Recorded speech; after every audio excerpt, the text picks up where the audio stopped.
How to make keyboard bigger on iPhone.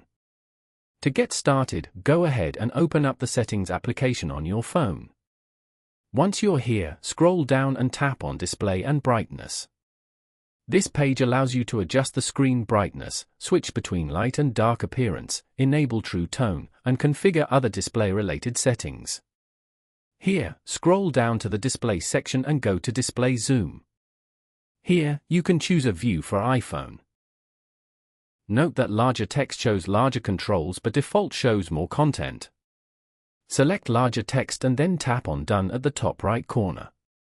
As you can see, all of the text on this screen has become larger. This means that the keys on your keyboard will now appear larger as well.